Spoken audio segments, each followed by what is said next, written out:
Yes po, muli po isang magandang umaga po sa ating lahat mga kabarangay. At magbibigay lamang po tayo ng kaunting update para po sa usaping BSKE. Sa mga hindi pa po nakapag-subscribe sa aking channel, kayo po ay aking malugod na inaanyayahan na mag-subscribe. Pakiclick po ang notification bell at all para palagi po kayong updated sa aking mga bagong videos. Mga kabarangay, ang update po natin ay nanggaling po kay Sir Barry Tayam ng Las Piñas. Kung inyo pong matatandaan, si Sir Barry Tayam po ay isa rin pong petitioner laban sa RA 12232. Mga kabarangay, na na-consolidate na po yung petisyon. Pinag-isa na lamang po kasama si Attorney Makalintal.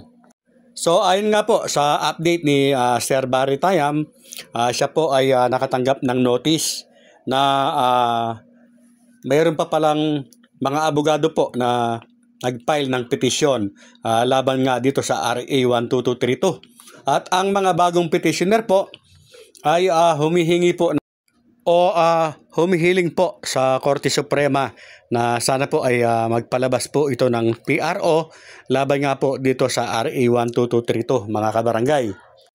At ang Korte Suprema po ay naglian naman po na kumilos. At yan nga po, inatasan niya muli na magsumiti o sumagot ang mga respondent. Yan nga po yung Office of the President na sa katauhan po ni Sec. Bersamin, ang Kongreso po at ang Senado, mga kabarangay. So kung bibilangin po natin, September 30, October 15 na po tayo ngayon, lapse na po yung 10 days na ibinigay po ng Korte Suprema para sa mga respondent na sumagot po dito po sa bagong petition po na ito. Kaya po siguro hindi pa nagpapalabas ng desisyon itong korte ay dahil nga po, yan nga po, mayroong bagong petitioner. Mga kabarangay, mapapanood po ninyo yung clippings po ni Barry Tayam sa content po ni Mr. Idol Vlog. Yes po, sa kanya ko rin una kasing napanood ito bago ko po napanood yung mismong content po ni Sir Barry Tayam. So sa mga hindi pa po nakapag-subscribe kay Mr. Idol Vlog, subukan po ninyong i-search siya, Mr. Idol Vlog, at may update nga po siya patungkol po dito at ganoon din po ay may clippings po ng pagsasalita o content po nitong si Sir Barry Tayam. At siyempre po mga kabarangay, kung sakasakali man po na magbaba ng TRO ang Korte Suprema, ay marami nga po yung nagsasabi at kung po mismo ay nasasabi ko rin po na talagang wala na nga po na mangyayaring halalan sa December 1, 2025 dahil nga po sa kakulangan ng oras at panahon ng COMELEC. So yan nga po yung latest mga kabarangay.